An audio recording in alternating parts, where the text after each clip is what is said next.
얼레리 꼴레리 팬티 보인대요. 흰색이래요.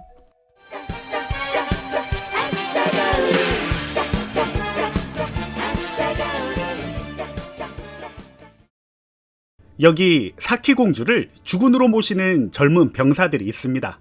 이들은 자기 영토를 침략하려는 기계의 몸을 가진 닌자, 즉 기닌이라는 기계 닌자를 막으려고 합니다.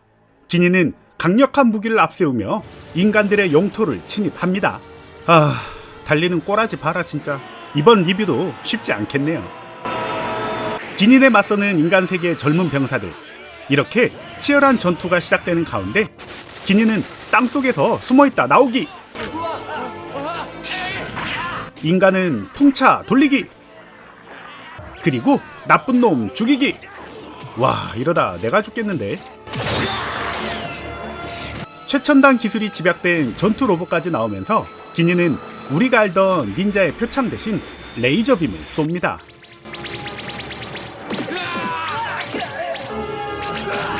와, 어지럽다 나.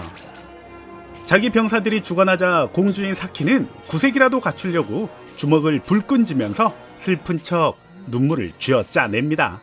그렇게 눈물 흘리기에 성공하는 사키 공주. 이때 한 병사가 전투 중에 꼽을 쳐놓은 담배꽁초를 떨어뜨리면서 기닌의 공격에 쓰러지고 맙니다. 이를 보고 달려드는 그의 동생 지오마루. 그러나 어디선가 날라온 레이저 빔을 맞고 그대로 떼굴떼굴 궁구르고 맙니다.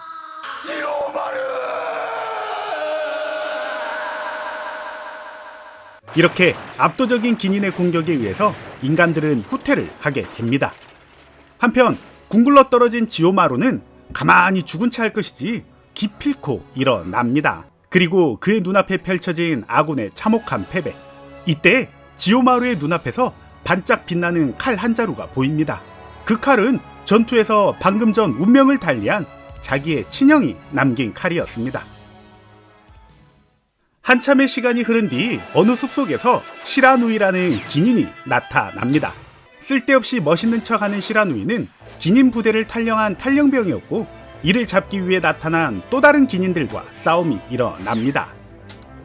와, 달리기 진짜.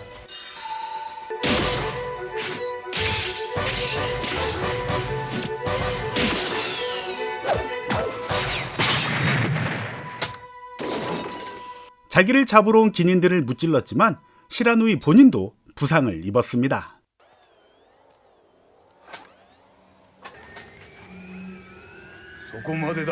이때 나타난 인간의 기닌 사냥꾼 아카기.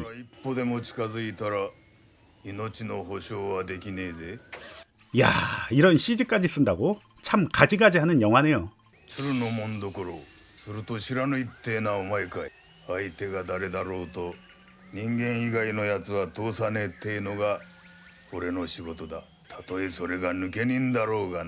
자신감이 충만한 아카기는 인간의 적인 기닌 시라누이를 죽이려 하지만 시라누이는 쪽수에 밀려서 후퇴를 하고 맙니다.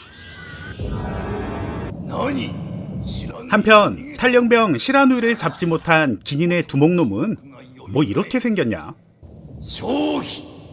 암튼 중간 보스를 불러서 만반의 대비를 하라고 지시를 합니다.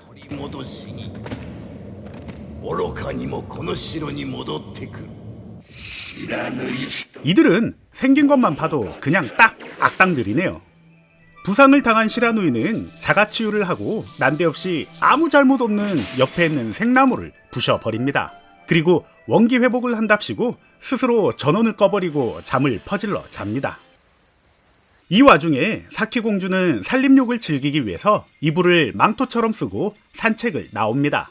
姫、これより先は獣道でございます。ただいまおかごが参りますので。 가마를 타라는데 굳이 지 혼자 걸어가겠다고 고집을 부리는 사키 공주는 아니나 다를까 그대로 기닌에게 납치가 되고 맙니다. 기계를 다루는 기닌은 공주를 납치하는 스케일도 어마어마하네요. 한 신하놈이 공주의 동태를 살피고자 꺼내든 망원경에는 투시기는 있습니다. 와, 이거 탐나네요. 그렇게 납치된 사키 공주는 이상한 곳에 감금을 당합니다. 아카기는 공주를 구하기 위해서 돈과 함께 특별한 병사를 요구합니다. 그건 바로 기압을 80 이상 발휘할 수 있는 병사들을 원한 거죠. 기압 80? 그게 뭐지? 일종의 전투력 같은 건가?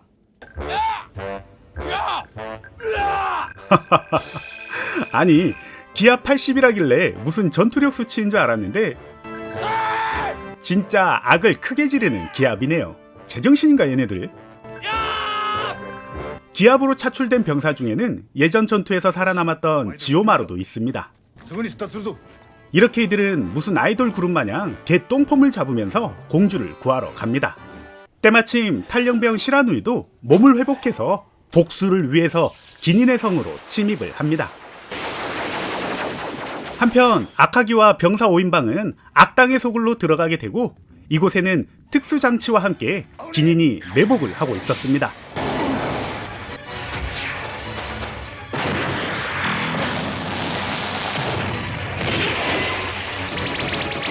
이렇게 인간들은 무섭도록 화려한 전투신을 위해서 몸을 바쳐 연기를 합니다.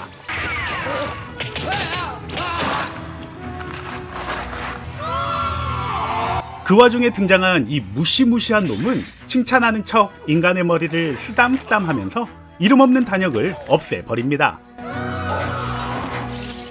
이때 침입에 성공한 시라누이는 이 전투를 보고 몸을 사리며 숨어있다가 그만 걸리고 맙니다. 냅다 튀는 시라누이는 어쩔 수 없이 전투에 참여하게 되고 이렇게 인간들을 도와줍니다.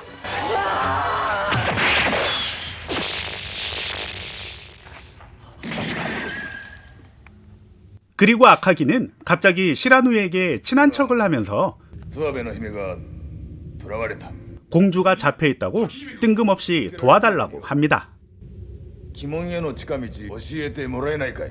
기합 소리만으로 병사들을 뽑아서 그런가요? 병사들은 다 죽고 남은 이들은 공주를 구하러 가기 위해 지름길이랍시고 비행선을 쇠벼 타고 적진으로 쳐들어 갑니다. 하지만 면허도 없고 처음 조종하는 비행선이기에 멈출 줄 몰라서 냅다 성을 들이받아 버립니다. 그렇지만 이들은 주인공이기 때문에 전혀 피해를 받지 않고 무사히 내려서 공주를 구하러 갑니다. 이 세 명 중에 제일 허접지 끄레기인 지오마루는 공주에게 잘 보이기 위해서 느닷없이 달려가지만 악당 두목놈에게 그대로 젖터져버리고 정신을 차립니다. 맞아야 정신을 차리는 스타일이네요.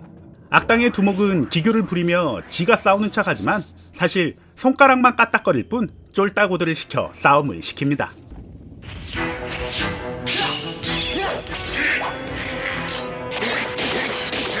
그리고 이때다 싶은 악당 두목은 공주에게 잘 보이려고 발악했던 지오마루를 가차없이 없애버립니다. 지 혼자 나대다가 허무하게 사라지고 마는 지오마루. 악당 두목은 지오마루가 쓰러지기 편하게 자리를 비켜줍니다. 이 모습을 본 시라누이가 달려가서 지오마루를 걱정해주지만 이미 늦었습니다. 사실 시라누이는 예전 전투에서 죽었던 지오마루의 형이었던 거죠. 악당놈은 죽은 시라누이를 데리고 와서 기닌으로 만들었던 거였습니다. 동생이 죽자 이에 빡친 시라누이는 악당 두목을 발라버리려고 하지만 그 동생의 그 형인가요? 동생과 똑같이 오히려 지가 젖터집니다.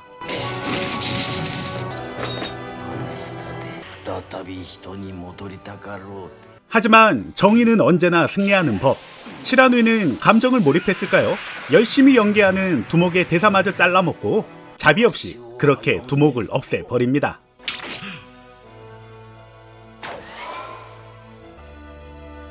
와, CG 보소. 내 영혼도 빠져나가겠는데. 시라누이가 멋지게 한 건 하자 가만히 있을 수 없었던 아키도도 출연 분량을 확보하기 위해서 공주를 무사히 구합니다.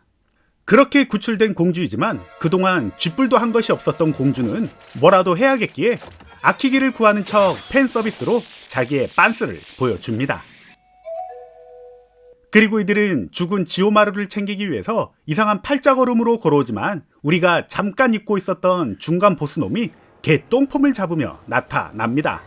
하지만 이 영화 컴퓨터 그래픽에 너무 많은 돈을 들인 감독은 제작비 여건상 큰 비중이 없는 중간 보스를 한 방에 발라버립니다. 악당 두목이 죽을 땐 대사 다 못하고 죽어서 안타까웠는데 중간 보스놈은 아예 대사 자체가 없네요. 악당을 다 무찌르자 갑자기 건물이 무너지기 시작합니다. 그렇게 이들은 타고 왔던 비행선을 다시 세벼타고 무사히 탈출에 성공합니다.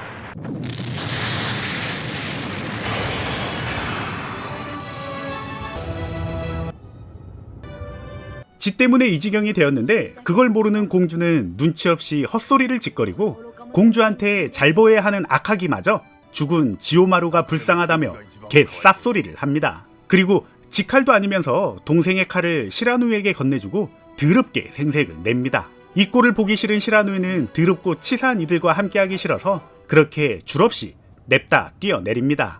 영화는 이렇게 끝이 납니다. 재미있게 잘 보셨나요? 이 영화는 1988년도에 만들어진 미래 닌자 케이온 기닌 외전이라는 영화입니다. 사실 이 영화는 일본에서도 약간은 레어템으로 취급받는 시대극 닌자물의 성향이 강한 특촬물입니다. 그도 그럴 것이 그냥 영화가 아니라 게임사에서 게임 홍보를 위해서 만든 영화입니다. 일본의 세계적인 게임 소프트웨어 개발 판매 업체인 남코에서 만든 작품이죠. 지금의 남코는 남자라면 한 번쯤 접해봤던 드래곤볼, 철권, 원피스, 나루토 등을 만든 아주 유명한 게임사입니다. 1988년도 미래 닌자라는 아케이드 게임을 위해서 게임 출시와 함께 영화를 같이 만든 약간은 미디어 믹스라는 기획 작품입니다. 미디어 믹스는 광고 수단의 한 방법이죠. 그런데 보통 게임사에서 영화를 만들 때는 홍보를 하기 위함이라서 단편 영화로 제작을 많이 하는데 이 게임사는 돈이 넘쳐나서 그런지 장편으로 제작을 했습니다. 심지어 개봉 후에 평이 너무 좋아서 닌자펑크라는 새로운 장르를 구축했다는 이야기를 듣기도 했습니다. 1988년도 제작 연도를 따지면 나름 잘 만든 작품인 건 확실합니다. 이 작품을 통해서 감독으로 데뷔했던 아메미야 케이타 감독은 나중에 성인 취향의 괴기 SFX에 중점을 두고 있는 감독으로 성장을 하게 됩니다. 그의 대표적인 작품은 가로가 있습니다. 훗날 미래 일본에 많은 작품에 영감을 준 영화, 80년대 나이 든 어린이들의 전설이 된 영화 미래 닌자 케이온 기닌 외전이었습니다. 그럼 저는 또 다른 영화로 찾아올 테니 저의 리뷰가 마음에 들었다면 구독과 좋아요 부탁드리겠습니다. 아싸 가오리!